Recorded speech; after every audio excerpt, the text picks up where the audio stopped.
আসসালামু আলাইকুম। আমি ডাক্তার খবির মোহাম্মদ আশরাফি আজকে খুব গুরুত্বপূর্ণ একটি ভিডিও করতে চলেছি।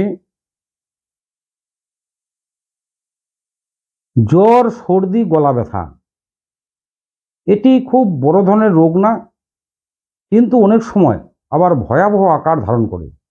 সাধারণত এই রোগটি আবহাওয়া চেঞ্জিং, হঠাৎ ঠান্ডা জল খেলে হতে পারে, হঠাৎ গরম লাগলেও হতে পারে, হঠাৎ যদি কেউ ঘেমে যায় আসে সঙ্গে সঙ্গে ঠান্ডা জলে স্নান করে সেখান থেকেও হতে পারে। এক কথা, এটা আবহাওয়া চেঞ্জিংয়ের ফলেই রোগ দেখা দেয়।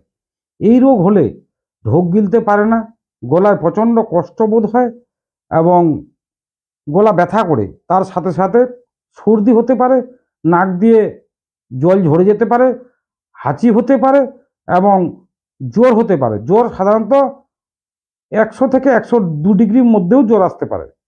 গলা ব্যথার সুন্দর হোমিওপ্যাথি চিকিৎসা আছে, চিন্তার কোনো কারণ নাই। যদি দেখা গেল গলা সুচ ফুটটা ব্যথার মতো হয়ে যাচ্ছে, টিকানি ব্যথা, গলা লাল হয়ে গেছে, চোখ মুখ লাল হয়ে গেছে, সঙ্গে সঙ্গে বেলেডোনা 6 ওষুধটি 1 ফোঁটা করে ওষুধ 1 ঘন্টা পরপর 4-5 বার খেলেই কমে যায়। তখন দিনে 3 বার খেতে হয়, 3 থেকে 4 দিন খেলে রোগ সম্পূর্ণ সেরে যায়।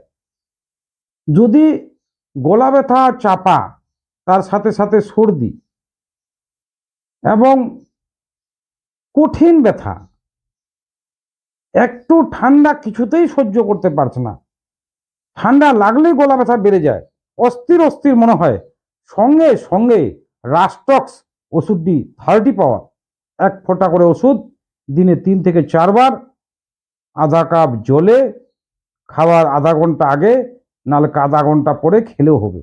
এবং বাচ্চাদের ক্ষেত্রে এই ওষুধটি 1/2 ফোঁটা করে, অর্ধেক ফোঁটা, 1 ফোঁটা ওষুধ জলের মধ্যে দিয়ে সামান্য জল, অর্ধেক জল ফেলে দিতে হবে। সেই জলটি যদি দিনে 3-4 বার খাওয়ানো যায়, সঙ্গে সঙ্গে গলা ব্যথা, সর্দি, জ্বর বিদায়। তার সাথে সাথে ঠান্ডা জল, ফ্রিজের জল সম্পূর্ণ পরিহার করতে হবে। গলা ব্যথা যদি বেশি পরিমাণে হয় তাহলে গলার মধ্যে একটি মাফলার পেঁচিয়ে রাখতে হবে। আমার ভিডিওটি যদি আপনাদের ভালো লাগে বন্ধু বান্ধবদের শেয়ার করবেন এবং আমার সবার সুস্থ কামনা করে আজকের মতো আলোচনা এখানেই সমাপ্ত করা হলো।